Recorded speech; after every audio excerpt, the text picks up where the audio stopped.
shadow, the true self. I shall give you the truth you claim to hold so dear.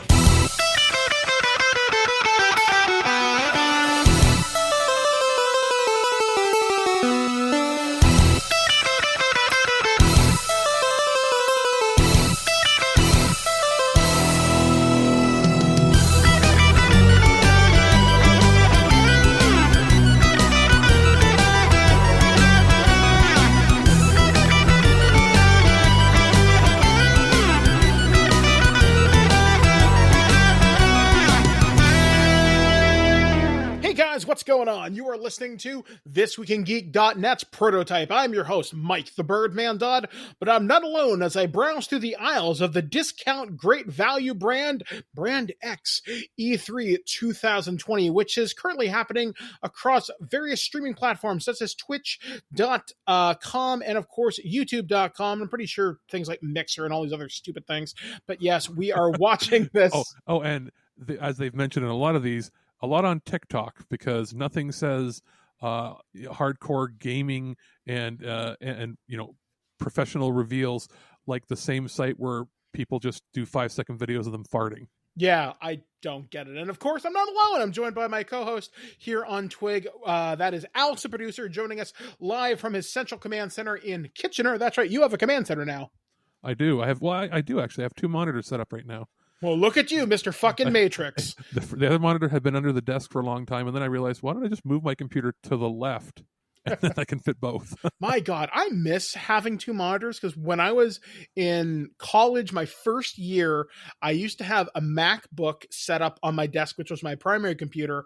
I had a flat screen monitor for my old computer that I didn't take down with me when I moved down to school, and I had that set up. And then when I moved into my first dorm house with my friends, I had a dual monitor set up on top of my Xbox 360, another flat screen, and then another monitor. I had like 3 monitors going at one point. It was great for watching videos. So it was awesome. Did I hear you pausing when you were trying to say what you were watching? Yeah, you really did. Because that would have been right around the time that you did the tour of your place on was it YouTube you put that out back in the day? I think it was YouTube or Justin.tv or something like that. Or live stream or whatever. Oh my God, I forgot about that. Yeah. Which is now Twitch, I guess. Because I remember you doing that and then going, don't go there. And they're like, why? It's like, oh, it's just entire stacks of porn. Yeah, which you can thank people like Digital Playground for something. This wasn't this. You're not a case of Russell Peters, who has been buying it for years and is unashamedly having stacks and stacks and stacks. This was media people were like, here's a whole bunch of porn. You're like, where do I put it? Oh, behind the computer. Yeah, I was just like, it's out of the way, right? So yes, we are here talking about the video game announcements that happened today on Saturday, June 13th, 2020. We had the Guerrilla Games showcase as well as the PC Gaming Show. And what was the last conference called? Future Game Showcase, I think. There's so many that sound the same. Yeah, it's so weird just how they kind of do this whole thing. So me and Alex, I've watched 2 out of the 3 of these conferences. The last one, the new game conference or future games, whatever the fuck it is. I missed that one, but Alex did send me some highlights out of that one because I went outside today, and you know what? I'm not apologizing for that. Good. There was a lot of games showing. The first one was the Guerrilla Games conference, and that started around like noon, 2 p.m. or something like that. Noon. Yeah, it started at noon. And that one started off pretty strong. If I remember correctly, I think they showed off System Shock for PC, which was a huge deal. You're not going to ask what Alex was doing? No. You just I went outside. And by the way, Alex doesn't matter. Oh, I'm sorry. Alex was basically watching all of this. Yeah, you absorb these things. I absorb them, but they're like a blur. I'll say this because you didn't watch, like you said, the future one. Mm-hmm. I almost fell asleep. Like, it was rapid fire, a lot of indie titles that not only do I not care about, that just don't look plain good. That's, my subjective opinion. There were some that were good, and there was also a lot of it was just expanding on trailers that had already been shown in the last few days, and they just showed extra footage. Cool. But nothing, earth-shattering necessarily there. I mean, I kind of like, and as we explained on yesterday's show, I like how they're allowing more of the games to breathe now that we're not cramming everything over a 3-day conference and some stuff gets lost in the shuffle, released exclusively on YouTube or Instagram or whatever. But now they're getting a few minutes to breathe on a show. Yeah, or MySpace or TikTok or whatever. MySpace, the made-up thing that old people always say. On your MySpace and boob tubes and... Oh, I can't wait for the day that like Summer Games Fest 2021, and it's like, and it's sponsored by Pornhub, and they'll have like. Honestly, they'd be smart to host it. They really would. Especially they should be a sponsor of the VR one. Oh God, yeah. I mean, like, that's real money. But then they're like, oh no, we won't get other sponsors because of porn. It's like, you don't need other sponsors if you got Pornhub for that one, because what sponsors are really sponsoring the VR one anyway? I mean, and I think of certain games, because I know there's always those Japanese visual novels that are basically like sex simulators anyway. By like Jast USA, you that's think that's the one that translates most of them, I think. Yeah, so there's always a few others, but that's like the main one, I think. Yeah, there's like a market for it, but we're getting away from the point. So System Shock. So yeah, System Shock, they showed off. I remember this game growing up as a kid, and I know I've got a few friends of mine that are excited for this. It's supposed to be like set in space. It's supposed to have like a slight Lovecraftian influence despite it being artificial intelligence. I used to get this confused with Descent. Yeah, same here, actually. I know it's a big deal, but I don't know why it's a big deal. And I'm not necessarily interested. I have to see a lot more. Same here. I want to see more from a trailer. I want to know more of the storyline. I know that an AI goes nuts and tries to kill you. Surprise. Yeah, surprise, right? Don't trust Skynet. So this is a remake. It's Redux. I know that there's been talk of a sequel for years now, hasn't there? I know there was System Shock 1 and 2, and I think there was one at some point, but I do not quote me on that right now, because I think System Shock 3 was in the works, and that's what people were thinking this was going to be. Yeah. Or is it already out? System Shock 3, Other Side Entertainment. Tencent is no longer working on it. Okay. So sure. It's a thing. I don't know. Yeah, it looks like the third one's not in production right now. I frankly didn't care. Yeah, it looks like Night Dive is putting out this as a remake.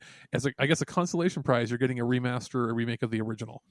Okay, so maybe I'll give it a whirl. I mean, it's like a lot of the games I saw today, I didn't give a shit about, and I know that makes me a terrible games journalist, but this year it's a little bit different for me, whereas I'm observing what's happening in this, but I'm looking more as a fan, because yes, me and Alex review these games to let you know what's coming. This year, I'm in a funny position of reporting on it and being a casual fan. I want to know, what am I actually going to buy?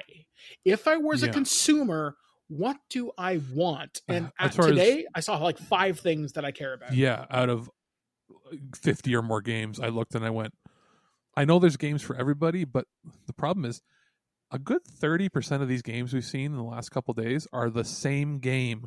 Card-based battlers, but there were a couple cool looking ones. Yeah, and I made note of that, and we'll talk about them. But it's either a card-based system.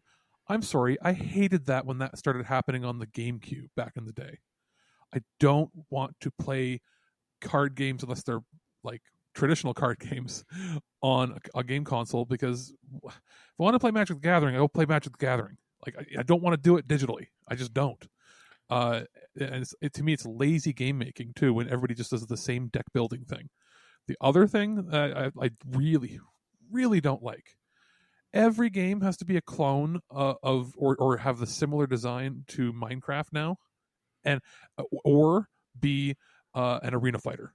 There was one that I saw that looked like a weird ripoff of Darkest Dungeon in a weird kind of way, and I don't even remember what it was called, but it threw off the vibes of that. But you had to play cards as like abilities or something, and I remember this really annoying announcer. And I know we're not giving you any information that's of any value to you, but the problem is a lot of these announcements they just kind of blew by me to the point where I didn't care, and that's really unfortunate. We're in a weird realm now where some of the indie titles have the best graphics, like pixel art in the world, and some look bad. They look like teenage high school projects that were made in Flash. But and those are the ones that are like, it's going to be mesmerizing. I don't care about the story if the visuals are that. If your visuals are that bad, make it a visual novel. Yeah, because like one of the things that I've really come into in the last couple of months is the visual novel genre. Like I loved Arcade Spirits, and that's an indie title with a remarkably small team, and it really, really, really caught my attention.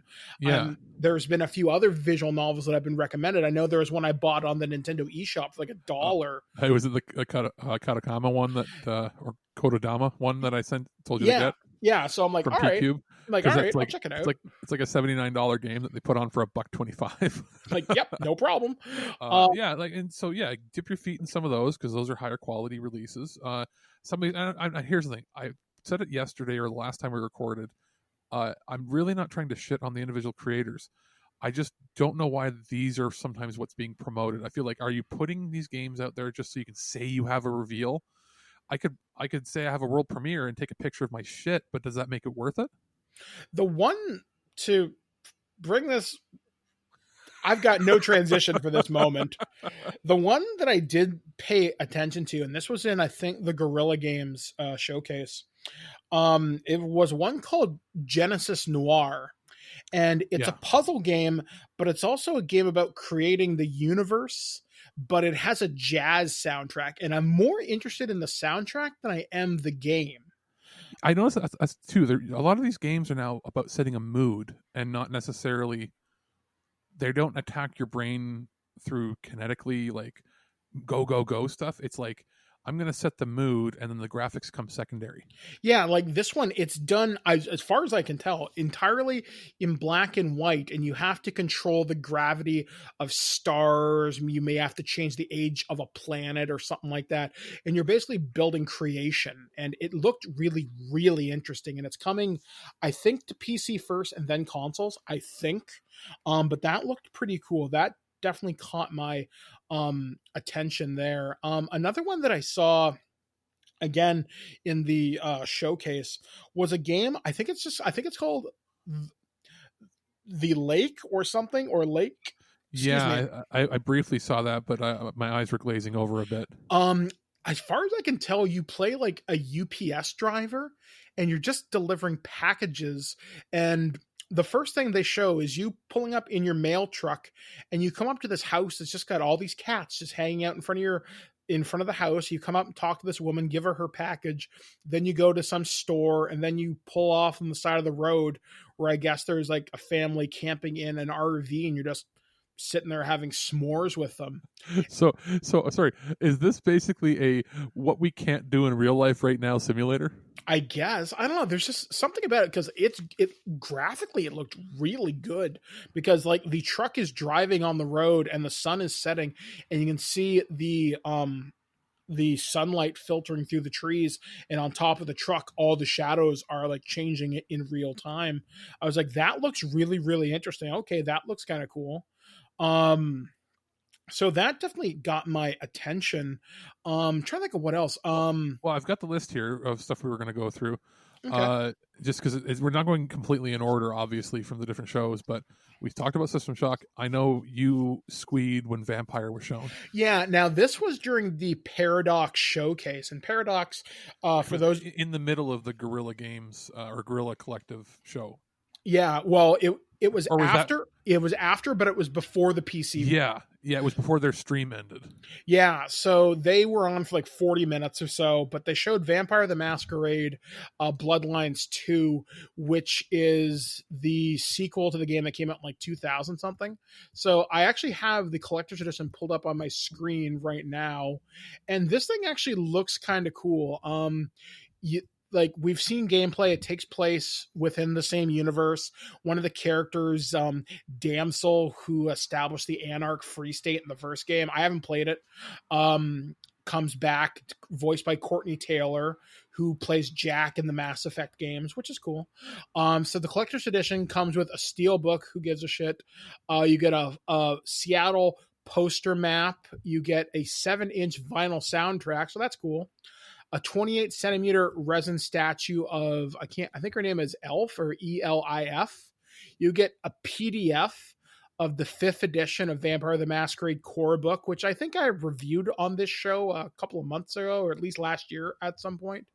And you also get some DLC, which I guess gives you more options for your like starting character class or something. Yeah. One of the things I'm kind of surprised, because it wouldn't take them this much to do differently.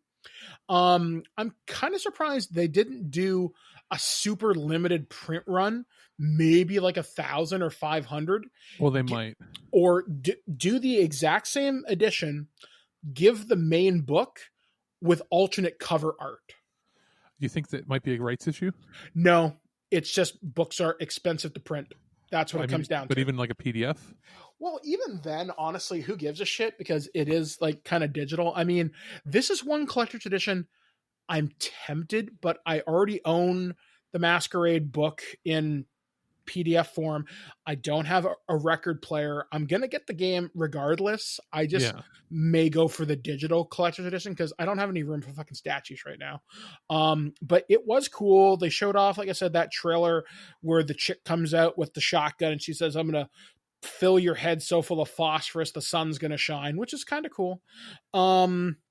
I want to know more. I want to see more gameplay. We've seen shots from the trailer where you use celerity and run up a building and throw people around.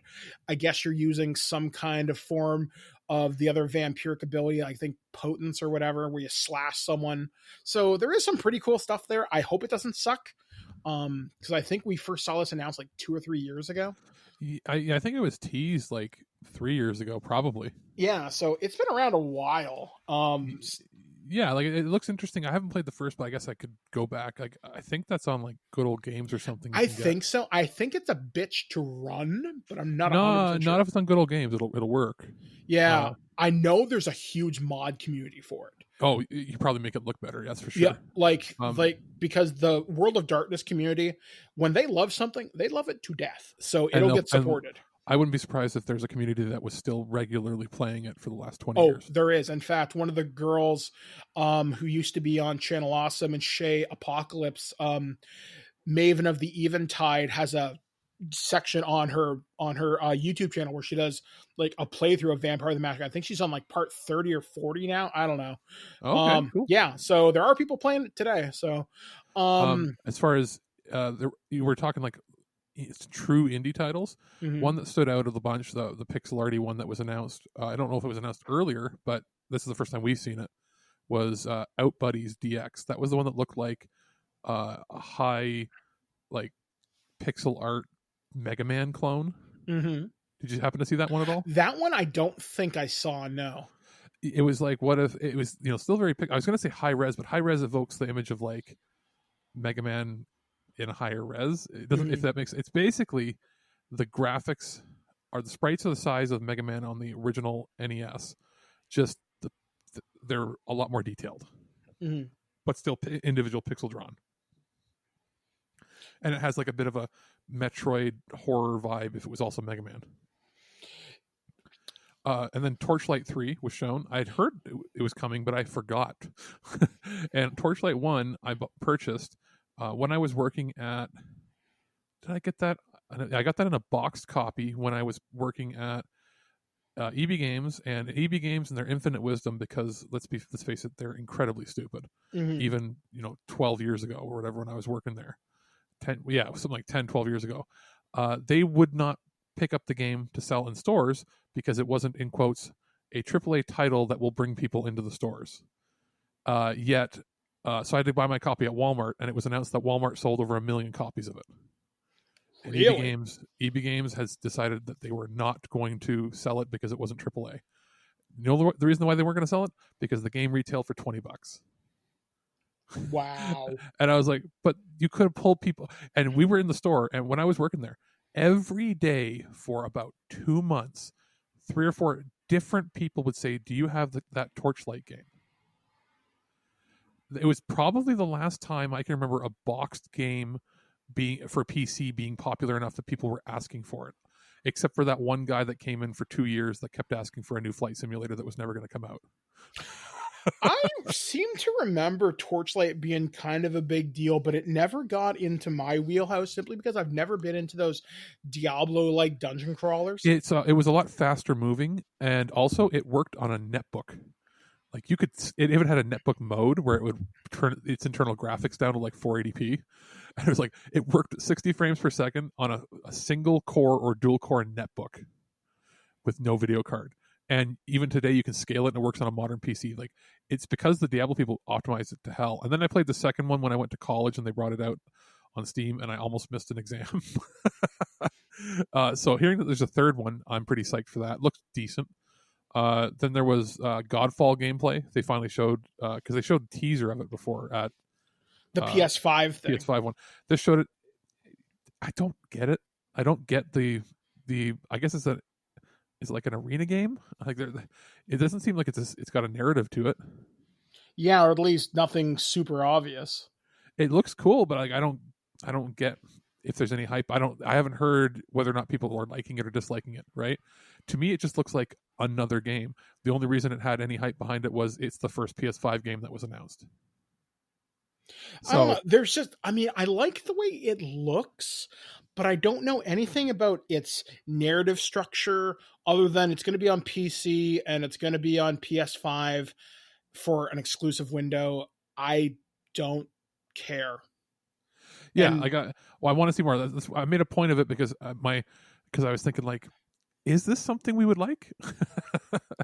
Yeah, and I don't know, like that's the thing. Like there are we talked about this yesterday. Like there are some PS5 games that I'm really excited about. I mean, we just found out today that Spider-Man.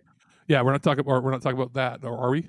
Well, I'm no. I'm just going to talk about how Miles Morales was confirmed to be an expansion rather than a standalone. Well, no, sorry. Okay, yeah, it's not.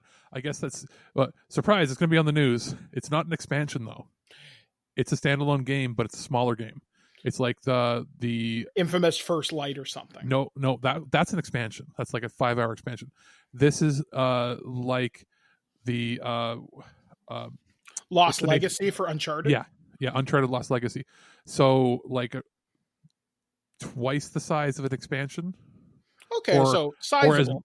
Or as we like to call it, a regular expansion for an RPG. Yeah, they're saying it's not the official sequel. It's going to take place, I think, between the games. So sort of like Spider-Man 1.5. Yeah, and it's not coming with Spider-Man. It is a separate game. Well, of course. Here's a question: should they charge full price for it? My guess is it'll be $40, which is fine. I hope so. Yeah, but yeah, so we'll talk more about that tomorrow. There might be more news actually that comes up to explain it. But outside of Godfall, the last things we have for this first section that we're talking about, was it fights in tight spaces? That was the one deck building one that looked interesting. Yeah, it's a game that's got a little bit of color to it, but it's mostly in black and white, and it's isometric where you have to move around a grid, but you're in confined spaces, but you're fighting like John Wick or like John Woo type movies. And yeah, it's like you get a card that says suplex or snap neck. Yeah, or block or rising knee, and you can use the environment to knock someone off a ledge or something like that. It looks really, really cool. And as far as I can tell, you never get weapons. You use just your fists and your kicks and everything. It reminds me of, what was that little animated Flash video? Was it I Want to Be the Guy or something back in the day where it's a little stick man beating up everybody in an office? Something like that, yeah. I mean, this is the first deck building game I'm kind of interested in. I have a feeling it's going to be strictly PC. I hope it comes to other platforms, because there's no way this can't run on the Switch. I'd love to play it on the Switch because ultimately, if it's just you selecting moves and you're moving around a grid, you don't need a mouse and keyboard for that. No, especially when you can touch screen and go click here, click here, click here. As long as it's not a game that's going to be monetized to hell. Yeah, I mean, hopefully, like the cards it gives you are random at the start of each fight, and you don't have to buy any DLC. Or if they do offer DLC, here's 10 new scenarios. Here, break out of prison, Or go rescue the president, or something. the second they say, by the way, once you use the card, you can't use it again unless you buy a new pack, they can then go fuck right off. But they haven't said that yet. Or only once per fight. Yeah, Then I'm fine with that. exactly. And then the last part in this sort of first section here was just die already. Yeah, this one looked really weird. It starts out like on a beach, and the trailer pans over these dead crabs. And I thought this game was going to be something different. I was thinking, is this going to be like a crab fighting simulator, which would be interesting in and of itself?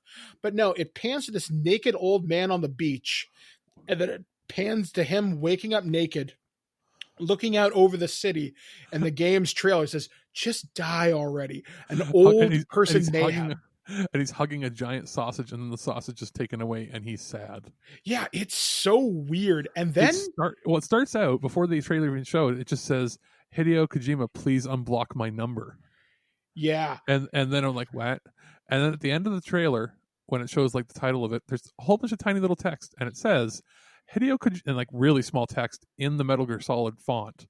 "Hideo Kojima, I think you are a really cool guy, and I want to be friends with you and Norman Reedus. You seem like great friends and introverts like me, but you are hard to get in touch with. Maybe you accidentally blocked my number. I mean, it happens, you know. Anyway, man, I would love to show you my glasses collection. I don't really need glasses, but I have all the exact same glasses that you have, and the round ones are my favorite, and 70% of my body is made out of movies too. Which ones are your favorite? By the way, we added you to the credits of Goat Sim like 6 years ago, and it's true. You can look it up. Yeah, anyway, so if you want to hang out or play EU4 a multiplayer or just talk or whatever, then follow me back on Twitter at Armin Posts so we can DM." This entire... I would love it. Phone call. I would love it if this game doesn't come out, and it's quite like the title of the YouTube trailer is Death Stranding parody, like they put that in quotations or in ellipses. How hilarious would it be if this game isn't even coming out and they just made this as a trailer show, as basically a resume, like as a literally like, hey, we're never going to make this game, but please, I want to work for you. That would be a hell of a show, and that's one hell of a way to gain attention too. I mean, I don't know how many you'd be respected in the industry, but you'd burn some bridges, but you'd be respected for a while. I hope we see gameplay of this like this year. It looks because the idea sounds stupid, and I love it because it's so stupid. One of the other things that we want to talk about before we take a break, we're actually going to give you a special review in this episode, is this was shown off during the Guerrilla Game Showcase, and that's Baldur's Gate 3, which once again is set in the realm of Dungeons and Dragons. They're actually doing a live stream of this on the 18th, I want to say, on the D&D Twitch channel, where you get to choose whether somebody lives or dies, or you go into the Underdark or something like that. Yeah, and there's rumors that they said, "Oh, early access this summer or not." Yeah, that was their official stance. I'm like, or not? What do you mean or not? Don't even mention it if you're not going to do it. It probably has to do with them having the capacity to make it work by August, because I think that was their projection. Yeah, but still, if you're not sure, just don't be sure. Just tell us at Comic-Con or something. Yeah, and it's Larian, who have made some pretty good RPGs in the last few years. They've gotten a lot of respect. Like, I can't think of a better company to be doing Baldur's Gate right now, because it's not like Obsidian's going to work on it right now, and it's not like it's not like BioWare can really focus on anything other than just make your freaking games good. See, I don't know. Like, I want to love the Baldur's Gate series because they are beloved by many. There was a recent re-release on the Switch, which I may or may not pick up. Go for the eyes, boo. Go for the eyes. This fucking hamster. And obviously there's the wonderful comics that are written by Jim Zubkovich, I think, and the crew at, I think it's IDW, I think. But I don't know. Like, I want a Dungeons and Dragons experience, and this is probably me being remarkably biased. I want the Elder Scrolls Skyrim. I want that third person or that first person RPG experience in the D&D lore. I don't want to read tiny text on a screen. And looking at the UI for this, I will not be able to read that. This accessibility wise, this looks like shit. Their previous games have an accessibility option. Oh, like thank Christ. Doubles or triples it. They even have an option, I think at least in the second game, that you can have like computer reading it back to you. Like even if parts of the game that don't have voices, you can have like Microsoft Sam read it to you. Okay, well that's something. So like they've done a lot of stuff and experimented with accessibility. Okay, so that gives me a little bit more hope. And he did mention this today.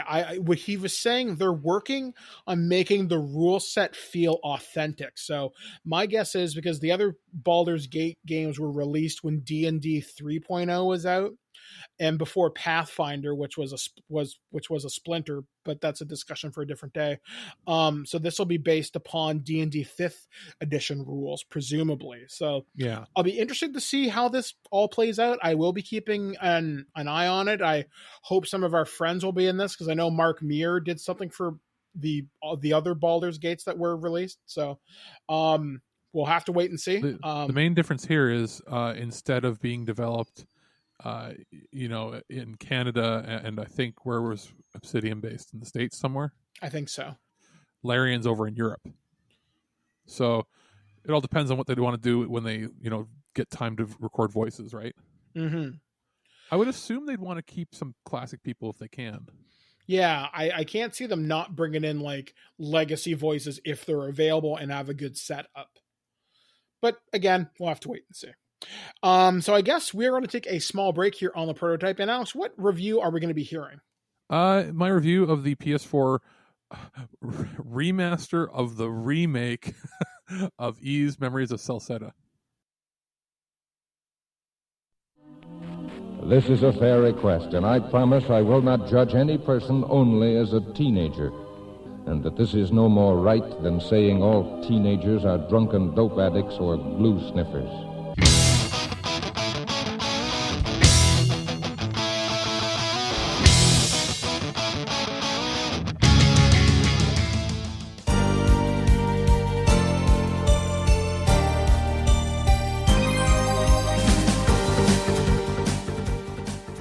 The Ys series is quickly becoming one of my favorite RPG franchises, as it was a big franchise that I never really got into before really working with This Week in Geek.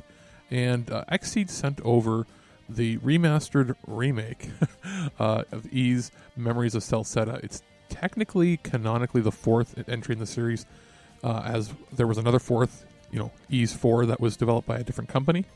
And this is the canonical one that follows Adol, who is the protagonist in most of the games.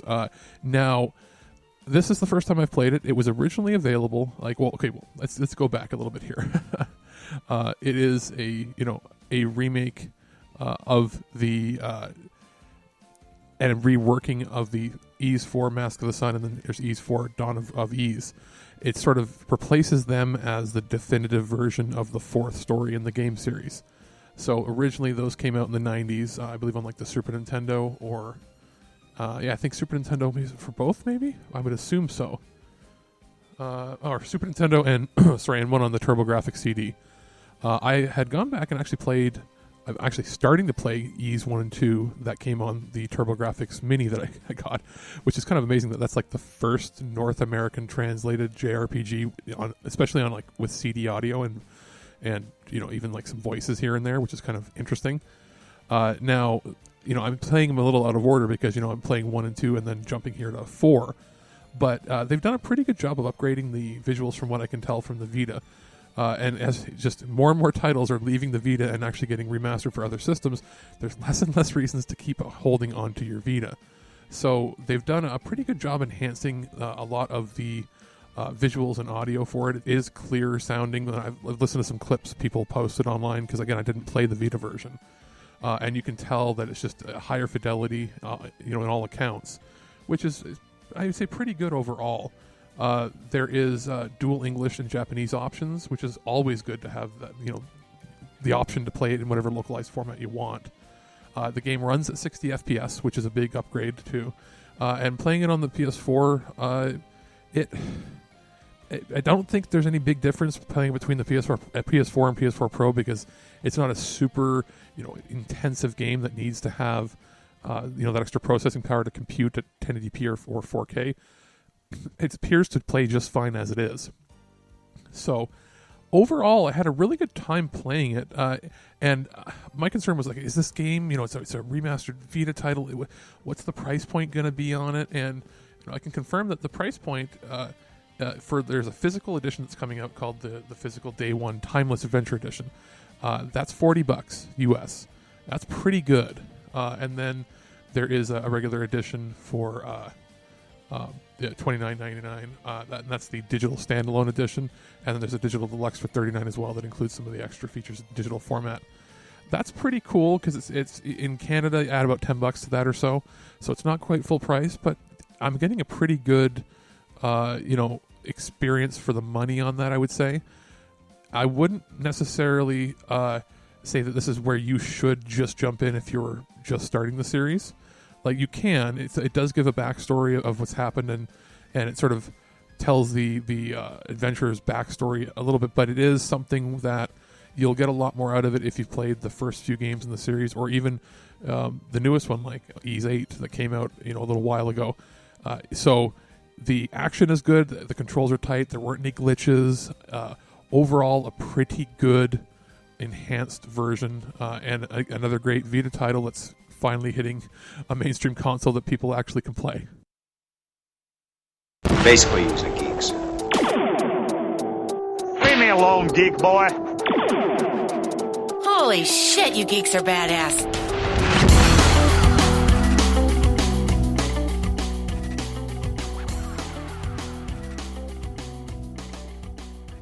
And welcome back to the Prototype. I am once again Mike the Birdman Dodd. You are listening to ThisWeekInGeek.net. I'm joined once again with my producer, Alex. We are here to talk about the things that have happened over the last day with the Guerrilla Game Showcase. Paradox is show, and the PC gaming, whatever the hell that was. PC gaming is with the guy that always sounds like he's stoned. Every year, I hate this show. Although this year was better than last year's. If you can that. It was better because it wasn't in front of a crowd that had to pretend it was funny. Well, this guy, he's better when I think his name is Sean something. I want to say A9 Sean something or other. Yeah, I know his name is Sean, and he was with DevBot this year. And I will say, when he's in a bubble, he's actually funny. When he doesn't have to interact with anybody but a prop, he's actually amusing. What you're saying is he's not a people person, he's a prop person. Yeah, and there's nothing wrong with that, because you know who is also really successful doing that? This is going to date me terribly. Carrot Top and Gallagher. But moving on. Well, Gallagher dates you, Grandpa. Shut the fuck up. Now, Carrot Top, are we talking pathetic looking Carrot Top, or scary, did way too many steroids, filled himself full of those fake saline implants for his arms because muscles don't naturally look like that even with steroids? Carrot Top. Scrawny chairman of the board, Carrot Top. Not steroid Carrot Top. Yeah, not fucking Lion-O Carrot Top. He looks, you know what he looks like? He looks like, instead of, people get ass implants, he looks like he had water wing implants where they just they put water wings under his skin and then inflated them with a button. But yeah, so the PC gaming show, this was one where there wasn't a lot that really kind of grabbed me. I mean, I was more interested in seeing what came out of Paradox Interactives. And truth be told, the only thing I really stayed around for the 40 minutes they were on air for was the Vampire the Masquerade Bloodlines 2. PC gaming, there were a couple of things here that caught my attention.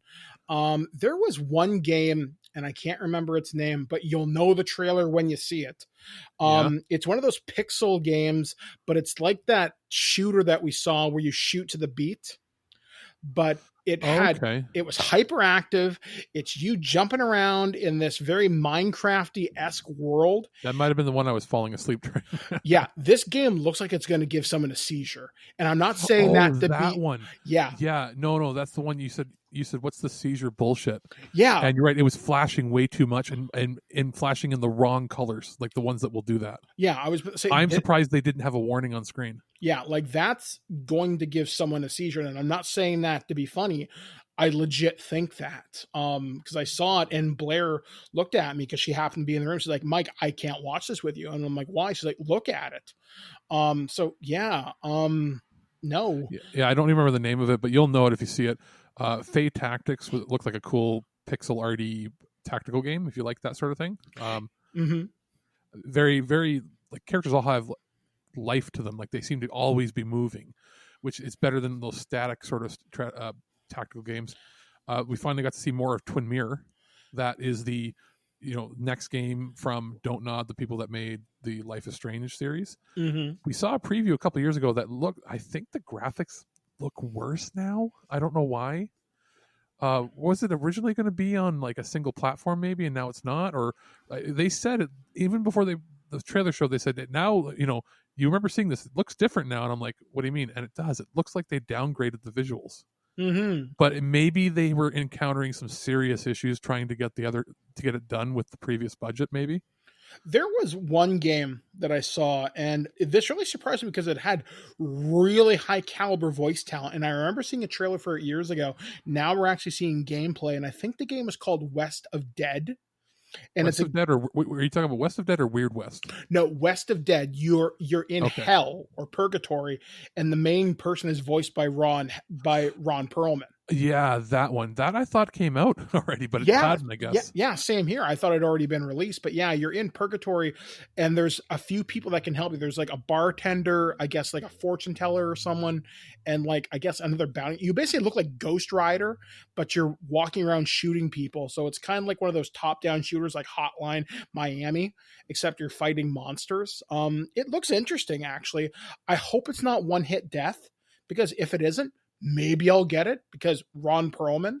And it has a very Mike Mignola art style to it. So very like Hellboy-esque. Yeah, it makes sense why you get Perlman.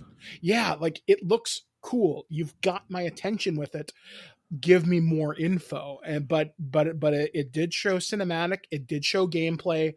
That's something. And that's something that I think a lot of trailers did that this year. There was a lot of gameplay. They finally have the time to do so. And may as well talk about Weird West then, since we just talked about West of Dead. Weird West is the one from the same team that did, I think it was Dishonored. And that's the one where it's the isometric, somewhat top-down, similar art style game where it's not quite an RPG, but it sort of is. Like you're tasked with doing something like going into town and placing a letter, they said, in the room of somebody's house to frame them for a murder, and then calling the cops on them. And you have any way you want to do that, you can do it. You can either sneak in, you can break in, you can find a way to mail it to them or whatever. So I forget what they called that. It's like not like a life simulator. They called it something else that I'd never heard of before. And I was like, oh, you mean RPG? And they're like, no, it's not RPG. I guess because it doesn't have a lot of stats in it. One of the things that caught me about when they were talking about Weird West is they would talk about how some of your characters might die in the game. Yeah. But they can come back as undead, and they might be against you now. And there is permadeath. And by permadeath, if you played on the harder difficulties, you can't revive them.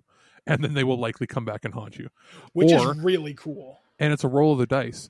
Your playthrough, they may never come back, and they'll just be at a graveyard. Like, one of the things that kind of caught me about Weird West, and this is me tipping my RPG hand, there's an old role-playing game. I don't think there's been a new edition in quite some time, but don't quote me on this. It's a game called Deadlands, and that's how they promote the game, as the Weird West. This sounds like, I wonder if maybe they got inspired by Deadlands, and they're like, let's do our own spin on it. But this does look neat. This actually does look like something I'd check out. Again, depending on what platform it gets to. Like, it doesn't look like Deadlands had a version since 2006. Yeah, so it's been a while. I don't know. That's the thing, though. I mean, as I watch a lot of these PC games this year. I am currently looking at building a new PC, as the Twig studio computer is 4 years old, and it's about that time. So we're It gonna. might even, are you sure it's not a little older than that? Or some yeah, parts? yeah, I remember it because I built it because my mom died. So Oh. yeah, Sorry. yeah, that's how I know. I was gonna say it just feels like it was put. Oh, it's because you put older drives in it. Yeah, so she's a couple of generations old, but yeah, I mean, a lot of these games, it's the games that aren't graphically intense that are grabbing my attention this year. Not like the shitty indie titles. Like there's like a wide gap of really good indie titles. There's and one, then there's a few, like, if you were gonna get Wasteland or something like that, you don't want to play that on a console. That's the kind of thing you want a mouse and keyboard for. So certain strategy games, pretty much anything Paradox puts out, you're going to want to play on PC. Yeah. And that's about it. I mean, one of the games that really caught my attention, and then Alex sent to me, I think this was during the last conference of the day, I think it was called Dustborn, where it looks like you're in a Scooby-Doo RV, but you're fighting robots, but there's all these different other things that can come up, like relationships, religion, rebellion, and it's got all these different themes, and I don't know what the game is because this is just a purely cinematic trailer, but the aesthetic has got my attention. Like, it looks cool. A lot of cats in all these, like, you notice that for the trailers, a lot of these games have cats in them now. Cats or robots? Where it used to be dogs as a companion. Now all the cat people have taken over, which is cool. It's fine in my books. It is the spirit of Grumpy Cat has blessed us. Yeah, Story of Seasons is coming. The new version. I didn't catch actually the last part of the title because they always have a million different subtitles or subnames. But Story of Seasons, if I know, I might be wrong. Somebody might be able to correct me.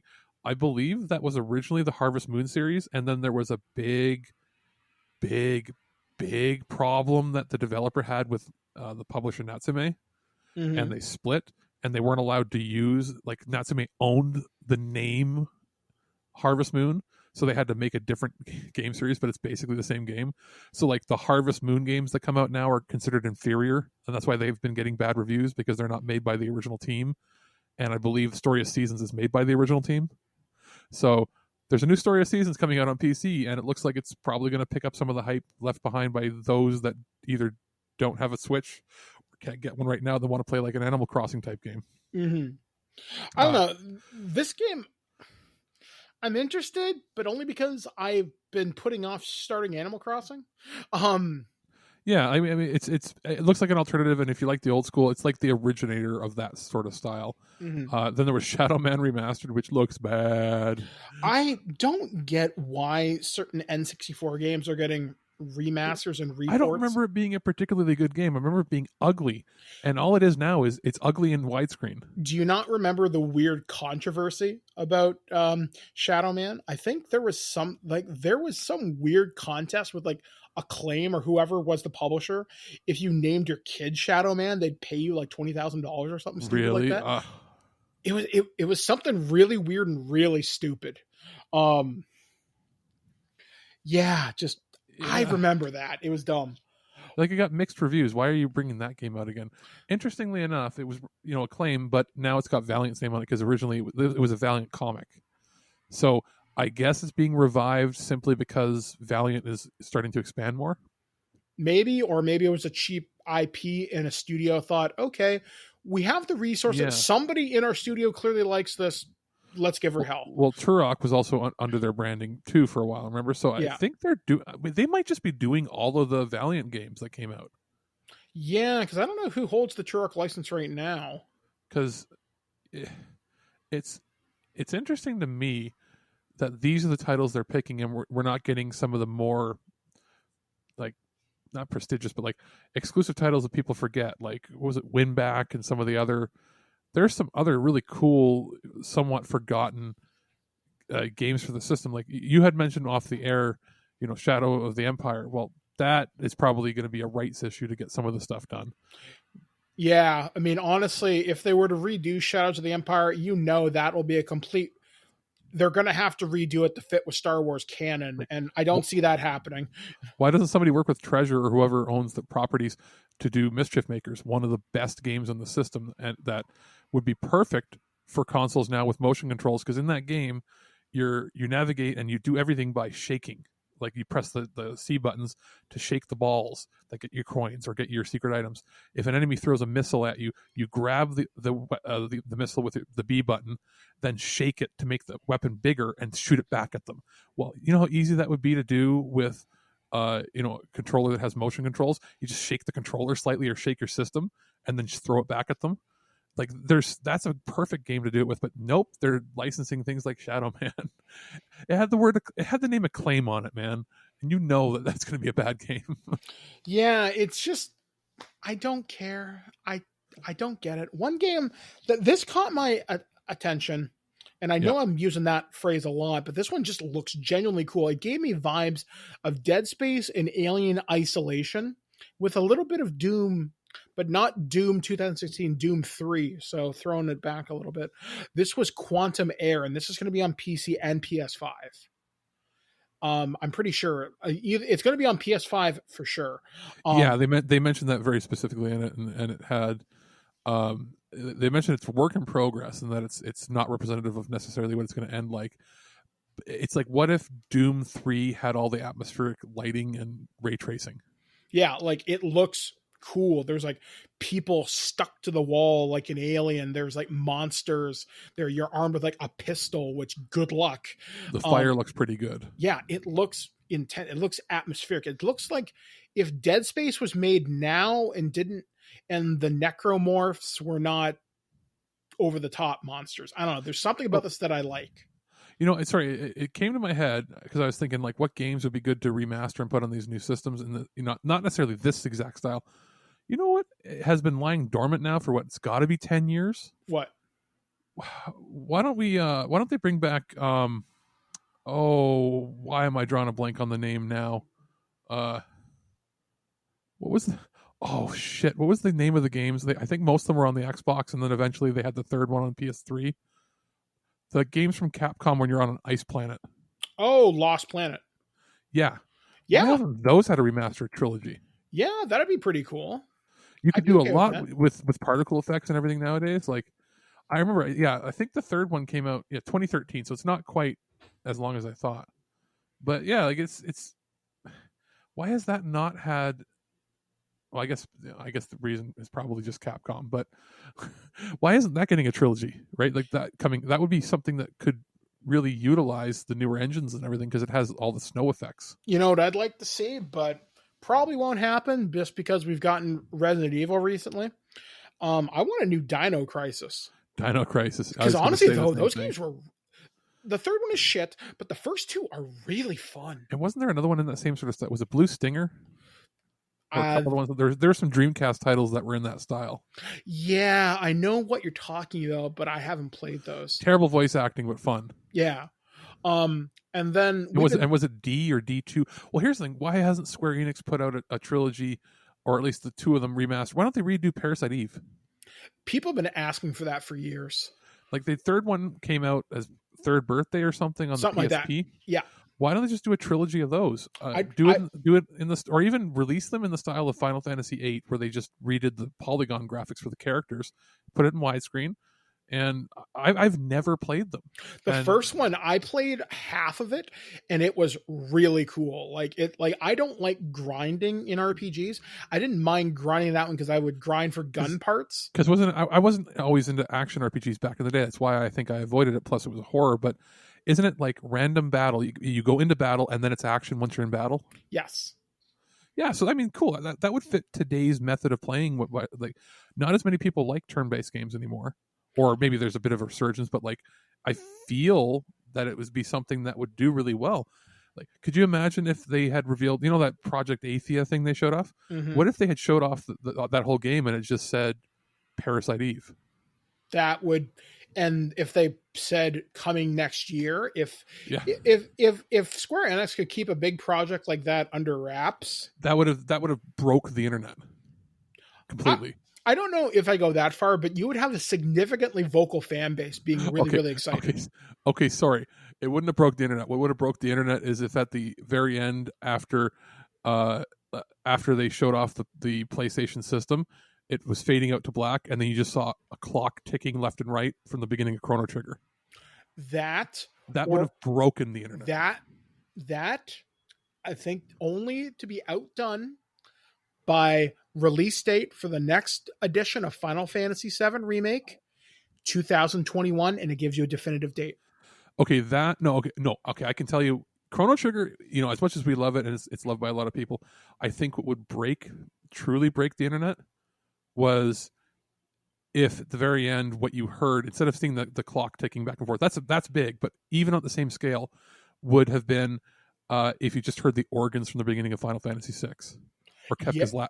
You heard an organ just randomly making organ sounds, and then just Kefka's laugh.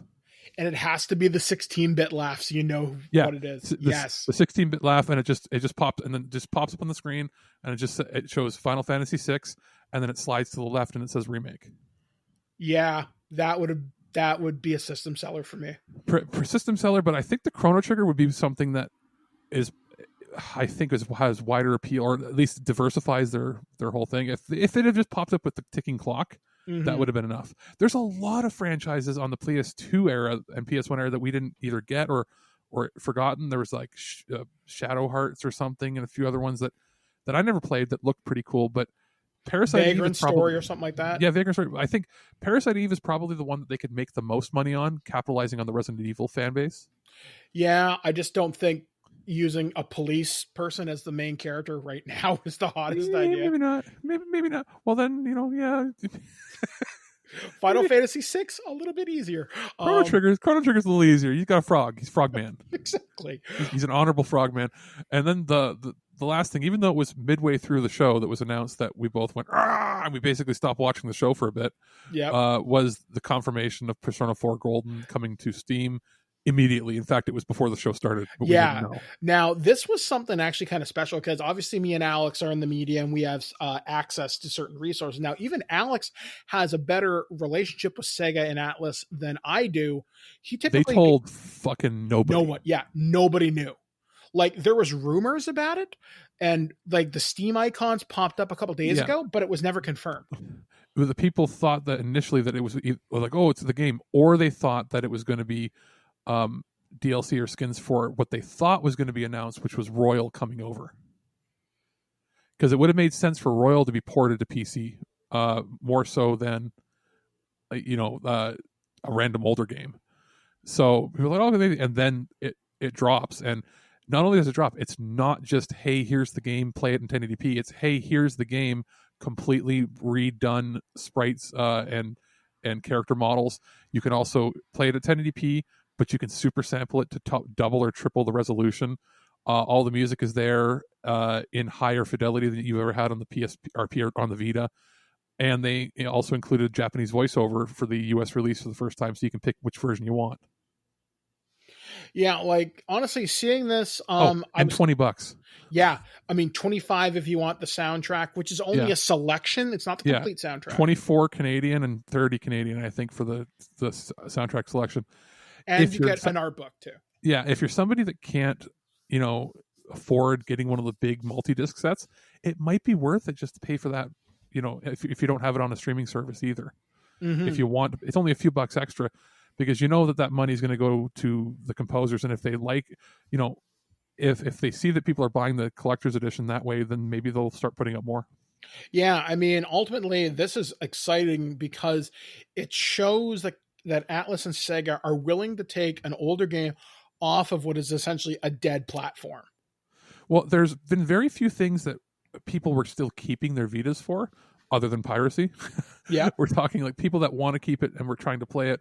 There had been a few RPGs, but a lot of them came out on PS3, so some people just went and got their PS3 version because it's better quality anyway. But there were very few. Like, there's some of the first-party titles, like Uncharted was a Golden Abyss, the Killzone, is it Liberation? Yeah. Killzone Mercenaries was really good too. There's a couple on the system there. There's maybe a handful, 5 to 10 that were first party titles that people have been wanting them to port over, which they haven't, but probably could, either with PlayStation Now or maybe do a compilation. Like, remember how they put out some of those they put out the 2 PSP games, or is there 2 PSP games of God of War? Yes, and they were ported over in Chains a of Olympus and then Hero of Sparta or something. They put Sparta. They put both of them, remember, in a compilation disc on PS3.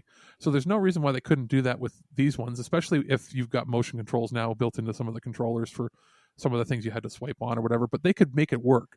Companies have done that. They've taken a DS title and put it on the Switch, so you can do it.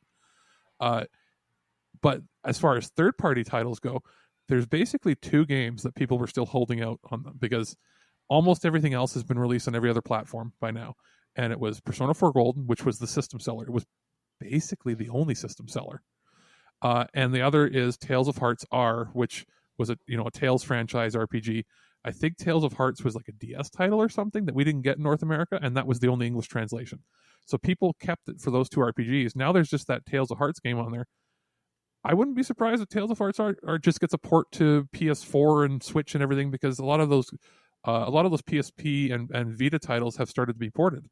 There's actually more stuff to keep a PSP for than there is a Vita now. So, I mean, I've contacted Sega to get some clarification on some of the things that they've upgraded, because they just said updated graphics. There wasn't a whole lot of details on that, and I want to see what was changed, or what assets, what has the music been changed? Is it higher fidelity? There's some stuff that wasn't explained in the trailer or in the press release that they released after it. But for $20, yeah, I mean, that's something. It costs more for a digital copy on the Vita. It costs more for a physical copy, which I own. Which, I mean, I guess I'll keep forever, because it's not like, unless a collector wants it, they can buy it off me. Yeah, I mean, the last time I played Persona 4 is I had a copy given to me on the PS2, thanks to a Twig fan named Rare Find It years ago. I was given Persona 4 Golden. I think I played up to the first section of it, but I didn't get too far into it. That's before you got into your relationship management games. Yeah, like this is long. Like this was when I was still living in Hamilton. Or I don't want to do lame RPGs.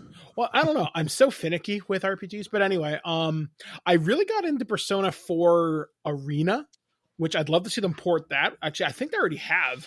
There was the one on the PS3, and then I think they put it on PS4, Ultramax or something. I'd have to double check. I know there's the Persona dancing games, but a lot of people were also wondering, are we going to see Persona, as you mentioned, Persona 5 Royal get ported? People have been asking to get Persona 4 ported as well to the Switch, because Joker has shown up in Smash. So I don't know, maybe Atlas and Sega are loosening the reins. Persona 4 and Persona 4 Arena Ultimax, only PS3 and 360. Okay. So we could see a port. Yeah. I would think that would go to Switch probably if they were to. Yeah, like that's kind of what I want, but I also, if they're going to port Persona 4 Golden to the PC, just throw it on PlayStation 4 before the system goes away. Yeah, I think. Well, and I think the thing is, if they do it now, they will have to make it compatible with PS5 as well. Mm-hmm.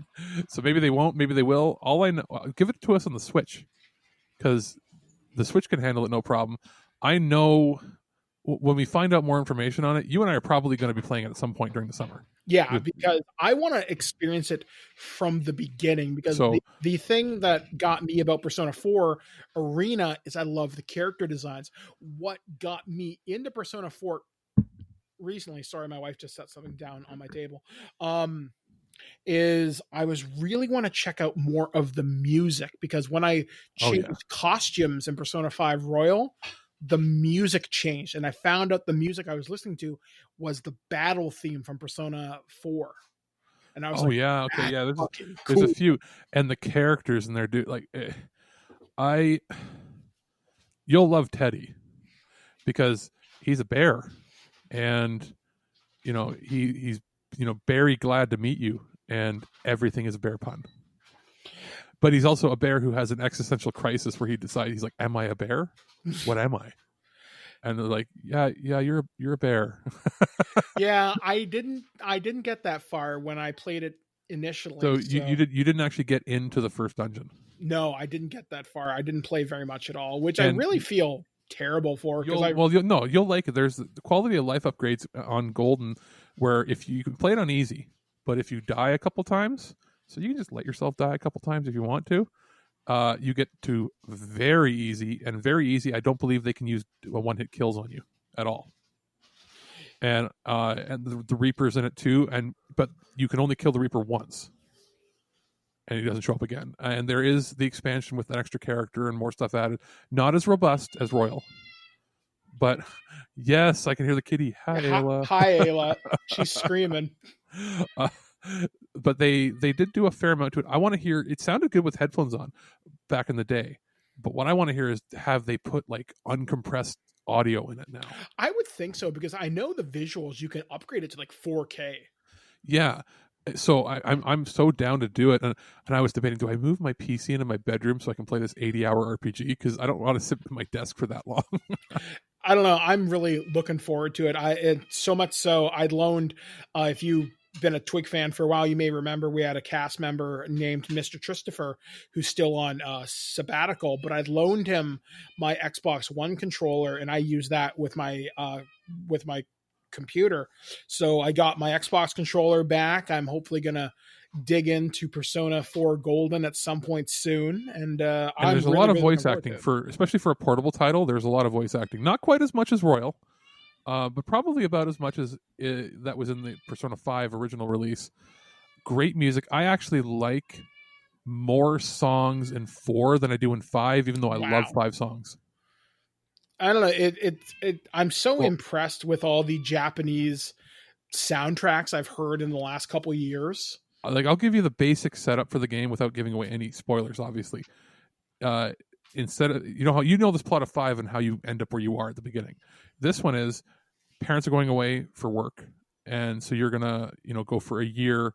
You're living with your uncle, who happens to be a cop or something, right? Police detective, and then there's your little cousin, and you're in a smaller town, and you're the new guy, which is how a lot of these games start out.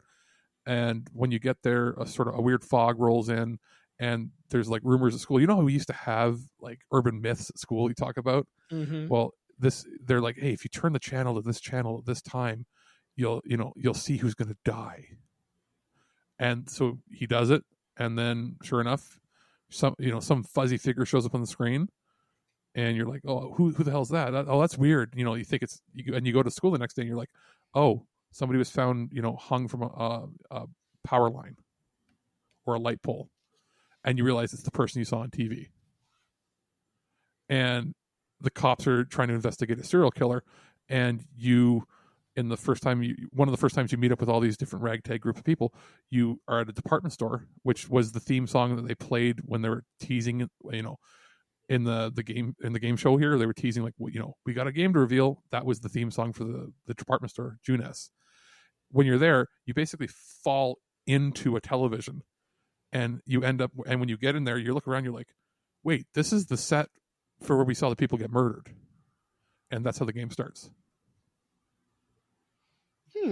And you do your whole schoolwork thing, and you can raise your stats. The same deal. You do, all the extra mini games. You get to date different people. You can raise your stats with them and have multiple different endings. There's a true ending depending on how you've played, and the mindfuck twist in this one. There's two or three are more mindfuck twists than 5 was. Like, you won't see it coming. Well, definitely looking forward to finishing that at some point this summer. So I've got a lot. So, which is funny. So, like, if we play it, if we decide to do like a review on it, whether we do it as an actual review or we do it as a prototype discussion, once we both beat it, we probably should, because the dynamic will be different this time. Instead of it being a case where you played the first one and loved it, and I didn't really play it, and I was playing Royal for the first time. You played Royal for the first. You played Royal, and you got to see the differences. I will then, in this case, be the person who knows everything about the game, playing it, and then I get to see through you what it's like to experience it for the first time. Okay, all right. It could be fun for that, yeah. And it's not as long not quite as long as Royal is for sure. It's probably about 20 hours less. Okay, so yeah, that's definitely something I can fit inside of like 2 weeks if I just. Oh yeah, you will, especially if you played on dumb easy. If you played on like stupid easy, you'll be able to get through. And when you run through the dungeons, if you turn run on, you move faster in that game than you do in 5. Oh wow! Because you move at a pretty good pace. But yeah, you run around with your sword, you slash things to get into battle, and in that one, I believe the dungeons are procedurally generated. Like they're not always going to be the same, but the dungeons aren't as much of a variety in the way they look, because, like I said, each time you play the game, it will be a different looking dungeon when it loads your game. Whereas with the 5, they had clearly defined areas. Remember, like how it all looked. But it was one of the few games where I got to like every single character. And if you liked 5, you'll love 4. I am down for that. So that pretty much wraps it up for our coverage. I apologize to Blair in advance for when she's going to lose you for another week. She will murder you. So anyway, yeah, this is our coverage so far on what we've seen on the Guerrilla Games Conference, PC Gaming Show, and future games, whatever the fuck it's called. Yeah, coming up as far as coverage, if anything happens, I think there's another day of the Guerrilla Collective stuff tomorrow. Probably won't be watching because we'll be recording our main show. If something comes up in the morning or there's more, breaking news or clips, we'll probably just talk about it at the beginning of our podcast. And other than that, coming up this week, as far as we're covering, I didn't realize this, but it sort of popped up. Star Wars Squadrons. Did you know that was a thing that exists? Yeah, and they're going to premiere the trailer on Monday, but that's just a trailer, because EA Play isn't until the week after next. Yeah, at 11 a.m. So I'm assuming they're going to show off that bit of that game. So that we'll bundle that. We're not going to do an episode just because of that. The Steam Game Fest is running. That's just I think it's just people playing games. I don't think it's like showing off exclusives. Unless Half-Life 3. So it'll be we'll talk about Star Wars the next time we do a prototype on this, because we are going to have the prototype on game collecting coming out this week as well. But we'll do the Star Wars Squadrons. I think I might actually watch the VR showcase from the Upload VR showcase, which is on the 16th. We'll probably cover EA Play, right? Yeah, we'll cover EA Play, but you're on your own for VR because I don't care. I only want to see if that's where they tease the PlayStation VR.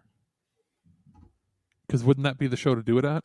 You would think so, but I have a feeling it'll be more focused on PC VR than anything. And then the 22nd, there is the developer showcase for June, which is some more independent titles. We probably won't talk about anything there. We'll do the EA. I'll summarize the VR showcase, and we'll talk about the Squadrons. That'll be one show. So expect that either the same day or the day after, or so on the 18th or 19th. And then on the 23rd is the New Game Plus Expo. That's the one where it's mostly all the Japanese developers that we haven't seen here. And that's supposed to be the one where Sega's doing a big thing. Yeah, so tons of stuff. We will, tons of it, and the rest. There's a few things announced for later on in the summer, but that's the main stuff. Yeah. So we will keep you guys informed of what we will be doing here on the show. As always, keep it looked to our Twitters. We will be posting info when we're doing shows. And Alex typically tells me the day before what to watch. And I keep Mike, get up. You're watching this. Here's the link. Tell me what you think. Yep. No, not a problem. Alex is definitely the producer for this stuff, and he does a fantastic job. Because I did it the last couple of years, and I went, hey, if I'm going to have to suffer through 12 hours of this, I'm not going to make somebody else, try to figure it out on their own. I'll gather the links. Yeah, because this is like having this as a process is so much easier than cramming everything in the 3 days. It's more exhausting, yet it gives more time for things to breathe. So. Absolutely. And then, they spread it out far enough that in July, Ubisoft's doing theirs. And I think there's a couple smaller ones, but like the big thing is July seems to be Ubisoft, and there's going to be the unannounced Microsoft one. And then in August, there's going to be something. Gamescom, and then it's going to be Gamescom, and then probably something else. Like nothing from Nintendo yet. Who knows what's going to happen with them? Yeah, so But people have been wondering, you know, where's Ubisoft? Where's Ubisoft? People were forgetting Ubisoft is doing Ubisoft Forward. That's their first. They're doing that on the 12th of July. So they found, you know, their niche. They're doing it when nobody else is doing it. Although, watch Microsoft just swoop in and do it right around the exact same time. it wouldn't surprise me. It really wouldn't. So anyway, hopefully you guys are enjoying this extended video game coverage. There's going to be a lot more prototypes coming up in the next few weeks, so please stay tuned. So we are going to call it a night here on Twig. Hopefully you have enjoyed our coverage. So until next time, we have been Alex, the producer, who watches all. I am Mike the Birdman Don, quoting my friend Jackie Bam Bam, saying, be cool, be kind, be careful. Catch you guys again next time, right here on ThisWeekInGeek.net.